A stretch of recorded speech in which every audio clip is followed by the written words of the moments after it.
what does it truly mean for a creature to possess an unyielding determination? To push beyond all conventional limits of pain and exhaustion. When every instinct, every fiber of their being is just screaming for them to simply quit. It's a concept that feels almost, well, mythical in its intensity, doesn't it? It really does. We're talking about an indomitable spirit, right? A resilience so profound it almost seems to transcend mere physical capability. Exactly. And this particular quality, as you rightly point out, it's rarely captured adequately in, let's say, academic definitions or dry theoretical discussions. Right, to pin down. It really is. It's best understood, actually, through compelling, raw stories that vividly illustrate its profound power and impact. And that's precisely why this deep dive is so crucial today. We're plunging into one of the most prized and certainly most debated traits in the storied history of the American Pit Bull Terrier. Gameness. Gameness, yeah. It's a quality so intrinsic to the breed's lore that mere words often fall short in truly describing it. You almost have to see it or hear about it. Absolutely. Its profound meaning is most vividly revealed through these legendary accounts, stories of dogs who truly embodied it. So our mission today is to meticulously unpack one such legendary account. It's from 1978. Right, but recounted later. Yes, recounted 2 decades later, in 1998, by the deeply respected seasoned dogman Jack Kelly. A key figure. Definitely. And this isn't just an anecdote about 2 dogs fighting. It's really an exploration into the very essence of an unyielding, indomitable spirit. A type of courage that resonates far beyond the confines of the animal world, I think. It touches on that universal human appreciation for profound resilience. Well said. To guide us through this incredible and sometimes intense narrative, we're drawing from a compelling source titled Gameness, Old Mr. Boston's Unyielding Courage. Okay. This account dives deep into Jack Kelly's vivid first-hand recollection of a pivotal match between 2 dogs, Black Flash and Old Mr. Boston. The core story. It is. And it's a story that, without a doubt, cemented one dog's place in history for an extraordinary, unforgettable display of pure, unadulterated heart. So prepare yourself for an immersive journey into canine courage and determination. Sounds fascinating. Let's get into it. Okay, let's begin by truly understanding this concept of gameness, because it is, without question, the cornerstone of our deep dive today. What exactly does it entail? And why has it held such paramount significance, especially when we talk about a breed like the American Pit Bull Terrier? Right. Well, within the, let's say, highly specific circles of dog breeding and competition, particularly when discussing breeds historically associated with combat sports, gameness refers to a dog's unwavering determination to continue despite overwhelming adversity. Okay, unwavering determination, but more than just toughness. Oh, much more. It's far more than just being tough or physically strong. It means pushing through severe, debilitating pain, battling extreme exhaustion. Like hitting the wall and just going right through it. Exactly. Refusing to quit, even when the odds of losing are stacked entirely, hopelessly against them. It's described as an internal fire, an almost relentless, unquenchable drive that sets certain individuals apart. So more mental fortitude than physical power. I'd say that's a key part of it, yes. It's a testament to mental fortitude, arguably more than just physical prowess. So it's not simply about physical toughness then, or even aggressive drive. It implies something far deeper, almost spiritual in its nature. Precisely. And historically, it was a supremely prized trait in American Pit Bull Terriers. For the fanciers, those deeply involved in the traditional fighting pit, gameness wasn't just desirable, it was, in fact, considered the ultimate indicator of profound courage. You called it heart, right? Universally termed heart, yeah. It signified a dog that would, quite literally, never ever give up no matter the cost. A truly game dog was seen as the embodiment of the breed's most revered characteristics. Wow. So its presence in a bloodline. Yeah. That was everything. Pretty much the pinnacle of breeding success in those circles, absolutely. And you mentioned it's uniquely difficult to define using words alone. Why do you think that is? Is it just too abstract? Well, partly. It's because true gameness isn't a tangible attribute you can quantify, like weight or speed. Can't measure with a stopwatch. Exactly. You can't measure it with a ruler. You can't assess it with a physical exam. It's a complex psychological and arguably, spiritual quality. While you can describe its elements like resilience, endurance, tenacity to truly grasp its depth, you really need to witness it in action. or at the very least absorb compelling narratives that vividly capture its essence. Which is why these stories are so important. That's why stories, like the one Jack Kelly recounted, are so utterly crucial.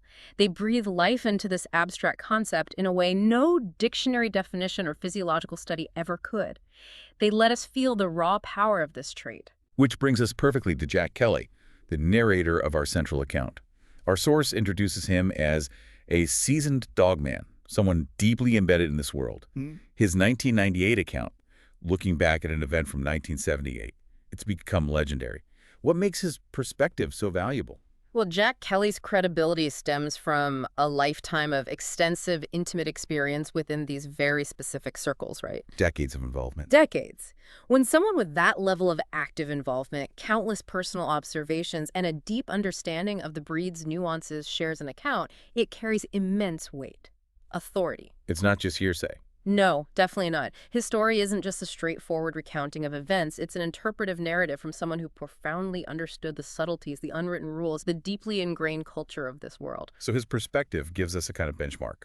A benchmark, yeah, a gold standard for what true canine courage looked like in that context. It serves as a vivid, first-hand illustration that perfectly exemplifies what it truly means for an American Pit Bull Terrier to be genuinely game. He saw these traits through the lens of deep experience, not just as a casual observer. Okay, with that vital groundwork meticulously laid, let's transport ourselves back to 1978. Let's set the intricate stage for how one of our central characters, Black Flash, even came into existence. It starts with a breeding dilemma, doesn't it? It absolutely does. The year is 1978, and Jack Kelly himself is on the cusp of a major life change. He's getting ready for a big move from New York down to Georgia. Okay. And amidst all the practicalities of this move, he gets this really excited call from a fellow dogman and breeder, Andre Giroux. Andre Giroux, got it. Andre's ecstatic because his male pit bull, Patty, who is a direct son of the renowned grand champion Boomerang. Big name, Boomerang. Huge name. Patty had just secured his third victory in a match, and this wasn't just any win. This achievement qualified Patty to be officially registered as a champion with the American Dog Breeders Association, the ADBA. Okay, so Patty's now a champion. That's a massive deal in that world. Monumental. It marked Patty as an elite, highly desirable stud, a testament to his prowess, his genetics. But then, despite having this, top-tier dog, Andre still faced a significant problem. What was it? That's the ironic twist, isn't it? Andre's initial excitement was quickly tempered by a crucial and frustrating dilemma. He severely lacked a suitable female to breed with Patty. Ah, right. You need the right match. Exactly. He lamented to Jack that none of the females in his current yard possessed the right lineage or the complementary qualities that would, in his estimation, truly enhance such a high-caliber male. It's strategic, isn't it? Breeding. Oh, it's both a precise art and a rigorous science in these circles. Simply having a champion male isn't enough. You need the perfect female to ensure the perpetuation and, ideally, the improvement of the desired traits within the bloodline. It was a decision that could define a kennel's future. So Jack, with his deep knowledge of the game, steps in with, well, an unconventional suggestion for an unlikely mate. He does. This is where Black Pinky enters the story. Black Pinky. Okay. And from the sound of it, she wasn't exactly a looker. No. Not by any conventional standard, no. Jack reminded Andre of Black Pinky, a bitch who, despite her appearance, carried a truly impressive pedigree. The bloodline, yeah. Always the bloodline. She was very tightly bred, meaning her lineage was concentrated with highly regarded dogs. She was sired by the renowned stud Bullison and out of Arts Missy. Bullison, Arts Missy, also big names. Absolutely top tier, genetically speaking, a gold mine. However, Andre had never been fond of her, and for reasons that were visually quite striking. How so? The source vividly describes her physical state. Someone had cruelly and permanently cut off her ears and tail. Wow. And her body was visibly scarred from head to toe, likely from past encounters or maybe mistreatment. She wasn't visually appealing by any measure, a stark contrast to her impressive pedigree. And her past performance. Yeah. That wasn't great either, right? Which probably didn't help Andre's opinion. That's absolutely right. Andre had actually matched Black Pinky once before, and it had ended quite poorly for him. He had to pick her up. Meaning forfeit. Concede the match. Exactly. After a mere 9 minutes, this was due to a severe bleeding wound she sustained, significant enough to necessitate an immediate stop. Only 9 minutes. Yeah. That's not good. No. This deeply disappointing performance led him to farm her out, which in this context meant sending her to another caretaker or kennel because he was so disillusioned with her performance. So he had basically given up on her. By all accounts, she was considered a complete failure in the pit, a dog that lacked the necessary grit or ability to go the distance. So Jack must have had to employ some serious persuasion to get Andre to even consider breeding this dog, described as ugly as sin and a past failure. That says a lot about Jack's focus on genetics. He truly did. Jack persisted, emphasizing her genetics above all else. He knew that despite her appearance and her single poor performance, her bloodline was simply too valuable to ignore, especially for a champion like Patty. Andre, after much resistance, grudgingly admitted that her bloodline might indeed complement Patty, despite her ugly as sin appearance. He caged on the genetics. It really highlights the profound importance of pedigree and genetics in dog breeding within this community, doesn't it? It was so powerful that it could overcome significant physical drawbacks and past performance failures. It shows the deep, almost philosophical understanding of lineage these dog men possess. And Andre eventually agrees, which leads to the birth of our future champion, Black Flash. But it was a surprisingly small litter, wasn't it? It was indeed. Andre, true to his word, went ahead with the breeding. Black Pinky whelped a very small litter, produced only 3 male puppies. Only 3. Wow. Yeah. Given the tiny size of the litter, which meant fewer potential champion progeny, Andre called Jack and, sort of apologetically, asked if he would mind receiving just 1 pup instead of the initially promised 2. And Jack was okay with that. Jack, understanding the rarity and value of such a small, well-bred litter, readily agreed without hesitation. And what kind of pup was this Black Flash when Jack finally received him? Anything distinctive about him even then? The source paints a very clear picture. This little black male pup, he was stoutly built, and strikingly, he had a distinctive undershot jaw. Undershot, meaning the lower jaw protrudes. Exactly. His lower jaw extended noticeably beyond his upper jaw, giving him a very unique, almost formidable profile, even as a puppy. But what truly stood out was his demeanor. How so? Even at that very young age, he displayed an incredibly confident, almost swaggering presence. Jack noted that he carried himself as if he was in charge of everything around him. Wow, even as a pup. Innate confidence. An innate sense of self-possession, clearly evident long before he was old enough for any formal testing. This puppy was eventually registered with the American Dog Breeders Association, the ADBA, and given the name that would become well known, Black Flash. Black Flash. And the ADBA, just for context, that was the main registry. Yes, the primary official registry for American Pit Bull Terriers back then. They provided pedigrees, tracked lineage, absolutely crucial for preserving and understanding bloodlines in this specific community. So Black Flash grows up, clearly possessing this undeniable presence. Yeah. How did Jack prepare him? What kind of promise did he show during conditioning? Well, Black Flash matured into a powerful, agile, 37-pound adult pit bull, and he consistently maintained that confident, almost arrogant demeanor Jack had seen in him as a pup. Still carried himself like he was in charge. Totally. As he grew, Jack put him through the customary, rigorous regimen of conditioning and testing common in those circles. This wasn't just about physical fitness, mind you. Right, mental sharpening too. Mental edge, assessing inherent capabilities. A crucial part of this process involved roles. Roles. Explain those. Roles are essentially short, controlled sparring matches.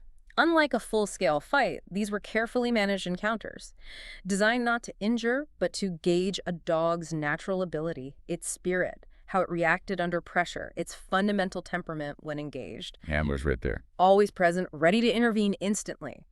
Along with other methods like carefully monitored treadmill work or specific strength exercises, Jack meticulously evaluated Black Flash. And he showed promise. Immense promise, Right. consistently. He impressed Kelly with his burgeoning capabilities and a spirit that seemed to grow stronger with every challenge. He wasn't just physically ready, he was mentally and temperamentally primed for competition. It sounds like he was truly ready for the big leagues then. He was. Jack felt supremely confident enough in Black Flash's potential that he decided to enter him into an official 6-dog show. A 6-dog show, okay. These events were a significant part of the dogman community, held regularly in various locations. This particular one was scheduled down in South Carolina. South Carolina, okay. When the draws were made, determining the pairings for the matches, Black Flash was set to face an opponent from the yard of Jimmy Coleman. Jimmy Coleman. Ah. You mentioned him before. a respected figure. Widely recognized as one of personnels within the community, this wasn't a minor encounter, it was a matchup that generated considerable interest. And this brings us to the other dog, the one whose name would, for very different reasons, become legendary. Old Mr. Boston. What do we know about him? Old Mr. Boston, yeah. He was a striking brindle and white male, and he was handled by Jimmy Coleman's partner, a man named Scotty McNeil. Scotty McNeil handling Jimmy Coleman's dog. Right. And like Black Flash, old Mr. Boston also boasted an incredibly impressive pedigree, a lineage of proven performers. Who was he sired by? He was sired by Coleman's Turkey, another one of the better-known and highly respected stud dogs of that era. Coleman's Turkey, got it. So this wasn't just any arbitrary matchup, you see. It was a high-stakes contest between two exceptionally well-bred dogs from highly reputable kennels. It promised an intense, high-caliber encounter. Both dogs carried the hopes and reputations of their lines. So with these two formidable dogs matched, the stage was truly set for a significant contest. A real test of, well, of the defining traits of the breed itself. Absolutely. The atmosphere must have been palpable. The stage was prepared not just to test Black Flash's burgeoning mettle and prove his worth, but unbeknownst to anyone present at the time. It was also poised to witness an extraordinary and unforgettable display of gameness from old Mr. Boston. The intensity and significance of this matchup, even before it began, were electrifying. It was a true crucible for the breed's historical traits, a moment where lineage and individual spirit would be tested to their absolute limits. All right, the anticipation is building. The match between Black Flash and old Mr. Boston officially kicks off as part of this organized show in South Carolina. How did the early rounds unfold? Immediate dominance, or was it tough going? Well, in the initial stages, both pit bulls unequivocally demonstrated their abilities. You could almost feel the intensity. From the start. Oh, yeah. The source tells us they engaged fiercely, proving their mettle and conditioning right from the get-go. It wasn't a one-sided affair in the opening minutes. Both dogs were putting in significant work, showcasing their strength, skill, unwavering commitment. Both showing their quality. Exactly. This kind of competitive spirit from both sides always makes for a more compelling contest, right? And it immediately established the high caliber of the animals involved. The crowd was undoubtedly captivated. I hear there was also a particularly colorful character observing near Jack's corner, almost like an unexpected commentator. Yes, there was indeed. An interesting detail that adds a bit of unique flavor and later stark contrast to the scene. Jack noticed a young man, a complete stranger to him, hovering remarkably close to his corner. Just showed up. Pretty much. Although Jack never caught his name, this enthusiastic young spectator spontaneously took on the role of an unofficial cornerman for Black Flash. Really? Offering advice. A continuous stream of unsolicited advice and confident predictions about the ongoing fight. His youthful, unwavering certainty lent an almost theatrical, somewhat naive element to the tense atmosphere. We'll have to see how his predictions turn out. Exactly. His presence would, as we'll see, serve as a fascinating counterpoint to the experienced observations of Jack and others. So the match progresses through these initial skirmishes. Did one dog start to gain a clear advantage, or did it stay even? As the battle wore on and the dogs exchanged powerful blows, the tides undeniably began to shift. It became increasingly clear that Black Flash was steadily gaining a significant advantage over old Mr. Boston. Okay, Black Flash pulling ahead. Definitely. Around the 1 hour mark, which is a pretty significant milestone in these things. Yeah, that's a long time. Black Flash was clearly dominating, not just with brute force, but with strategic precision. His attack became highly focused. How so? What was he targeting? He was consistently working over old Mr. Boston's front legs, targeting the joints, the musculature. This relentless targeted attack was effectively debilitating the older dog. Weakening his stance, his mobility. Exactly. Diminishing his mobility, his ability to maintain a strong stance, his overall defensive capabilities. It was a calculated, effective dismantling. Even with that strategic dominance from Black Flash and the obvious physical toll, what was old Mr. Boston's response? Was he showing signs of breaking? And this is precisely where the story truly begins to illuminate old Mr. Boston's profound character. Why his name became legendary. Okay. Despite the severe punishment he was enduring, despite his front legs taking that brutal beating, old Mr. Boston steadfastly refused to quit. No hesitation, no faltering. None. This wasn't a dog looking for a way out or one whose spirit was breaking. Even at this stage, with Black Flash clearly dominating, Old Mr. Boston was already showing an early, undeniable glimmer of his deep resolve, an unwavering spirit that would very soon become the central focus of the entire contest. So absorbing it and keep going. Absorbed the punishment and kept fighting, purely on will. And this incredible refusal to quit leads to a pivotal and somewhat unusual request from old Mr. Boston's handler, Jimmy Coleman, a scratch to continue. What exactly does that mean in the context of these matches? Right. This is a truly crucial point for appreciating the depth of this story and the culture surrounding these contests. Okay. In standard match rules, if a dog fails to scratch, which means advancing purposefully from his corner to face the opponent when his turn comes, That's it. Match over. match is immediately over. Signifies a concession. It's the ultimate act of quitting in that context. However, a scratch to continue is, well, it's special. Unusual. Not a standard rule. Not a standard rule, but a courtesy extended by mutual agreement. Essentially, it allows a dog, often one in a disadvantaged position, to prove its willingness to keep going, even when it isn't strictly required for the match's official outcome or turn order. So in this case, Black Flash was dominating. Old Mr. Boston didn't have to scratch right then to keep the match going. Not necessarily at that exact moment, no. This request was purely about demonstrating the dog's profound heart, to showcase its indomitable spirit. So Jimmy Coleman sensed something. Jimmy, deeply sensing the intense determination still burning in his dog, despite the significant physical toll, wanted to give old Mr. Boston the rare opportunity to show everyone, maybe including himself, just how much fight, how much game he still had left. A testament to Jimmy's belief in his dog. And his understanding of gameness and respect for his dog's will. Absolutely. So Jack, known for being quite a stickler for the rules, he must have had to think carefully about agreeing to this deviation. What made him ultimately consent? That's the truly fascinating part of this exchange. Jack Kelly was, by his own admission, ordinarily a strict adherent to the established rules. He wouldn't typically agree to deviations or special requests that bent the protocols. Right.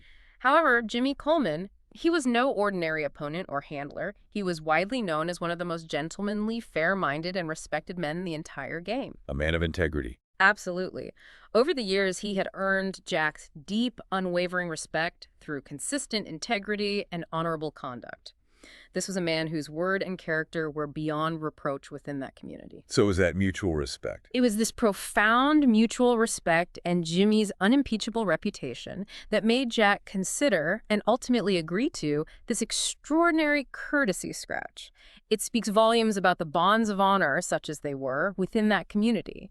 And Jack agreed, but being Jack, with very specific conditions, right, to ensure fairness. Absolutely. Jack meticulously laid out very clear, non-negotiable conditions to ensure that while old Mr. Boston could display his gameness, it wouldn't alter the match's official progression or outcome. What were the conditions? Okay, first, if old Mr. Boston did scratch and come across, it would be purely an exhibition of the dog's heart. It would not change the official status, which was leaning heavily towards Black Flash. Just a demonstration. Right.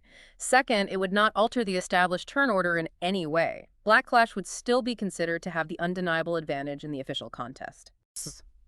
Third, and crucially, it would still remain Jimmy's turn to officially scratch next, regardless of old Mr. Boston's courtesy scratch. So the courtesy didn't count as his turn. Correct. And conversely, Jack also stipulated that if old Mr. Boston failed to leave his corner for this courtesy scratch, the match would be over immediately, settling any ambiguity. Fair enough. Clear rules for the exception. Exactly. These conditions ensure the spirit of the test while maintaining the integrity of the official outcome. So with these very precise terms agreed upon, both handlers took their battered dogs back to their respective corners. The tension in that room must have been immense.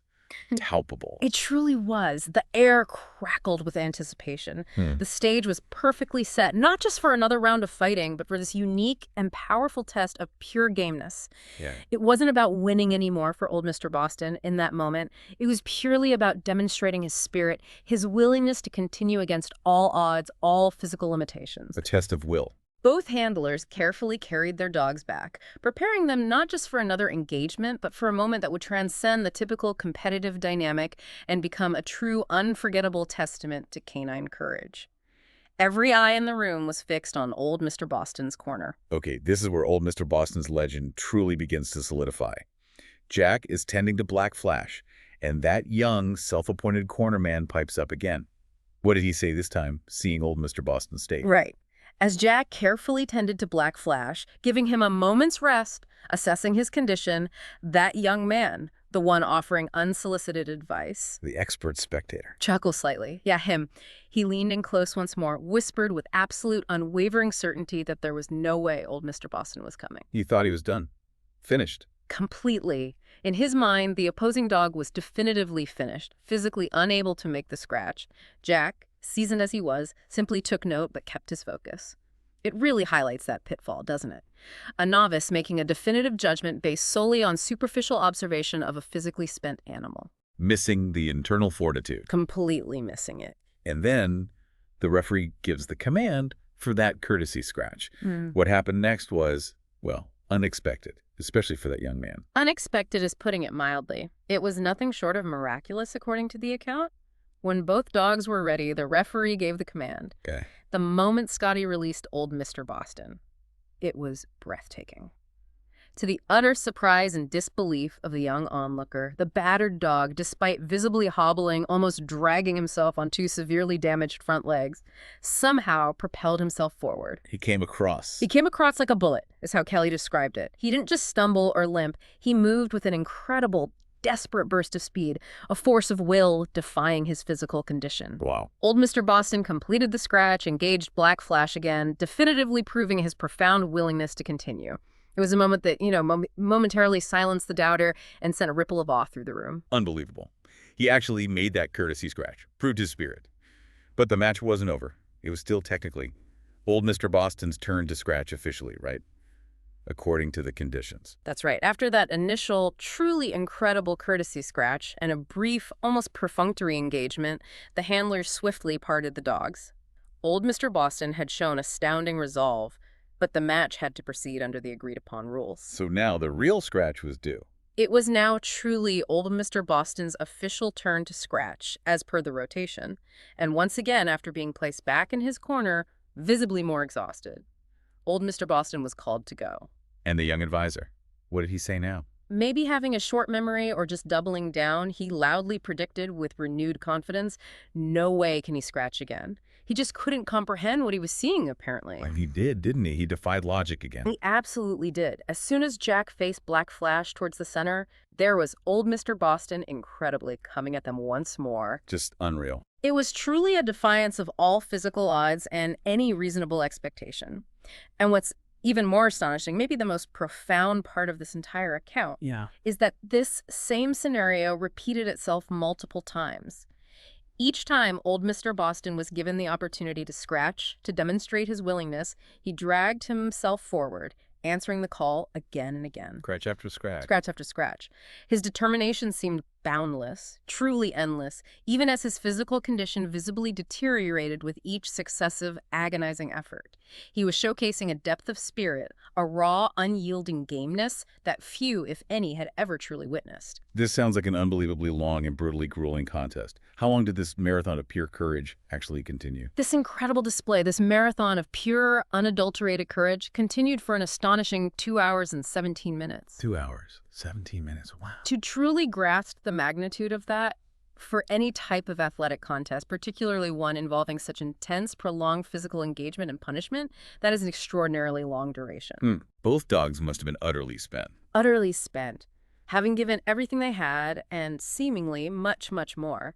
Their bodies were screaming for relief. But at this point, Jimmy Coleman, recognizing the almost unbelievable heart his dog had shown, he made the difficult but humane decision. He did. With both dogs pushed to their absolute limits, old Mr. Boston's body clearly breaking down despite his unwavering will, Jimmy Coleman, out of deep respect and a profound desire to protect his incredibly brave dog, finally decided it was time. Time to concede. He instructed Scotty to pick up old Mr. Boston, which officially handed the hard-fought win to Black Flash. So Black Flash won the match. Black Flash had unquestionably won the contest based on performance, physical dominance, but everyone present understood. They knew that old Mr. Boston's heart, his sheer willpower, his indomitable spirit was absolutely second to none. He lost the fight but won the respect. He may have lost the match, but he had undeniably won something far more profound in the eyes of everyone in that room. Eternal respect and a place in legend. And then, in a truly remarkable act, Even after conceding, Jimmy Coleman requested one last courtesy scratch. That's incredible. Why? It truly was an extraordinary gesture and a powerful final act, not just of profound sportsmanship, but of pure, almost reverent curiosity. Jimmy asked for one last courtesy scratch. Even though the match was officially over. Officially legally over. He simply wanted to see, maybe needed to see, if the gallant dog, after all he had endured, after giving so much, would just one more time attempt to try again. And Jack agreed. Jack, deeply respecting the moment, deeply moved by the extraordinary display he had just witnessed, immediately agreed to this final, completely unnecessary test of will. It was a moment of silent reverence for the spirit of the animal. So one last time, the dogs go to their corners, the air thick with anticipation, and predictably that young helper, he has one more comment. Sighs slightly. He does, despite all evidence to the contrary. As the dogs were positioned for this final, utterly symbolic act, Jack's impromptu helper, still confidently asserting his flawed observations, What now? offered one last piece of skeptical commentary. Stated confidently, their dog is limp in his corner. He can't possibly scratch. He can't even stand up. Presented it as an undeniable fact, a physical impossibility. And was he, physically speaking, right about old Mr. Boston's condition at that point? Was the dog really limp? He was, physically speaking, entirely correct this time. The source confirms old Mr. Boston was indeed utterly exhausted and severely hurt. His body had been pushed beyond anything reasonable, ravaged by over 2 hours of intense combat. Barely able to hold himself up. Barely. Yeah. Jack faced black flash toward the pit for the courtesy release. Everyone held their breath, knowing they were about to witness something truly extraordinary, or maybe finally, the ultimate sign of a body giving out. The moment of truth for the spirit. Yeah. But old Mr. Boston did come out, didn't he? One last heroic, almost impossible effort. Incredibly defying all physical logic, he did. Old Mr. Boston summoned the absolute last vestiges of his strength, his last ounce of will, and came out one final time. How is that even possible? The description in the source is heartbreakingly vivid. He struggled mightily, limping severely, stumbling, even collapsing to the ground, only to scrabble back up again with sheer willpower. Oh, man. His body was unequivocally failing, but his will was still miraculously intact. He managed to cover ground toward Black Flash, crawling, dragging himself, until he collapsed almost at Jack's feet, just inches away from fully reaching Black Flash's position. Inches away, a staggering display. Staggering, almost unbearable display of raw, unyielding spirit. And what did Jack do at that point?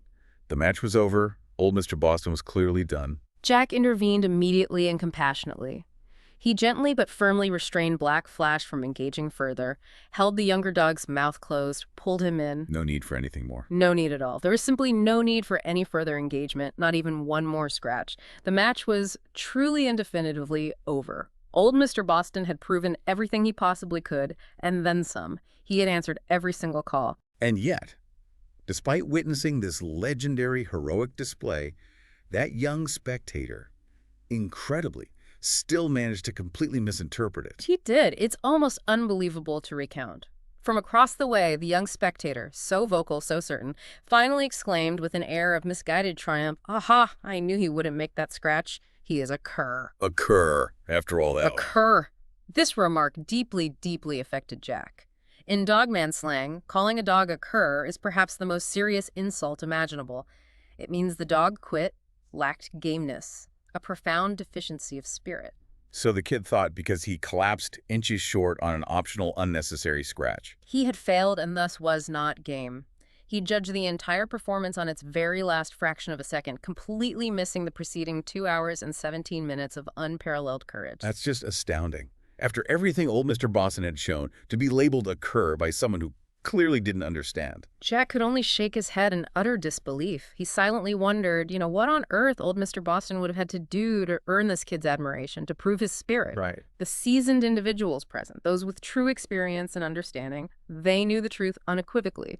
In Jack's eyes, and in the eyes of everyone else experienced in the game, old Mr. Boston had just proven himself to be exceptionally, perhaps uniquely, game. His body failed, not his spirit. Exactly. The profound fact that his body physically gave out in the very last inch of a completely gratuitous, utterly unnecessary scratch did not diminish, not in the slightest, the tremendous heart and indomitable will he had shown for over 2 relentless hours. It just highlighted the critical, often vast difference between superficial observation and true understanding born of experience. Wow, what a story. Yeah. So old Mr. Boston ultimately lost the match, technically. But his story transcended that outcome, became the enduring legend. What does this remarkable account tell us about the very nature of extraordinary gameness? It tells us unequivocally that true gameness isn't solely or even primarily defined by victory. Old Mr. Boston lost the match on performance, yes. Black Flash was dominant, inflicted significant damage. Yet old Mr. Boston displayed more raw heart, more profound courage, more sheer perseverance than most winners could ever conceive of. His body might have given out, battered and broken, but his will, his spirit, never did. So that willingness to continue, that's the key. That unwavering willingness to continue despite severe injury, profound exhaustion, overwhelming odds, that is considered the ultimate measure of gameness, the true litmus test. It sharply separates truly game dogs from those that are merely tough or physically superior or just have a high pain tolerance. It's a testament to spirit over circumstance. And our source emphasizes that this level of true gameness, the kind old Mr. Boston displayed, is incredibly rare. Jack Kelly, with all his decades of experience, he hadn't seen many like him. That's an absolutely critical point. The source defines a 100% game dog as one willing to keep going to its very last breath, its ultimate physical capacity, without ever showing an ounce of quit. To the absolute limit. To the limit. Such a creature, they explain, is incredibly, almost impossibly rare. Jack Kelly, involved in thousands of matches over decades, openly admitted he could count the number of truly game dogs he'd seen in his entire lifetime on his fingers and toes, with a few digits to spare. That few, wow. That few. This puts old Mr. Boston's display into stark, almost mythical perspective. He was, without a doubt, one of those very rare 100%ers, a truly exceptional individual.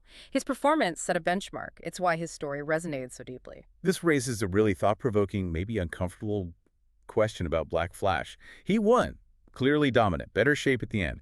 But does that mean he was equally game? Could he have shown that same will as pushed to the same brink? It is the great unanswered question at the heart of this story, isn't it? A point of deep reflection for those who truly understand the subtleties of gameness. Black Flash won, yes. Far better physical condition when it ended. Undeniably the more dominant dog, forcing old Mr. Boston to endure that extreme test. So the question is, The compelling question then becomes, would Black Flash have scratched and kept going if he were in the utterly devastated, physically broken condition that old Mr. Boston was in? Would his spirit have held out against such an overwhelming physical collapse? and we simply don't know. We can't know. We don't. Black Flash, fortunately for him perhaps, never faced that same extreme physical test.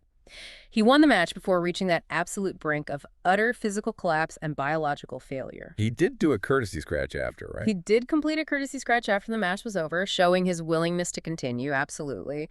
But he wasn't pushed to the same absolute limits of his physical existence as old Mr. Boston was. So in Jack Kelly's view, In Jack Kelly's experience view, while winning the match was certainly important, the unparalleled, almost divine gameness displayed by the losing dog, old Mr. Boston. That was the truly remarkable, profound, and enduring story of that day. it highlights that counterintuitive idea. That critical, often counterintuitive insight, the most game dog in a match is not always the victor. Sometimes the loser shows a far greater, more profound, and more memorable valor. It reframes the very concept of winning, doesn't it? It really does.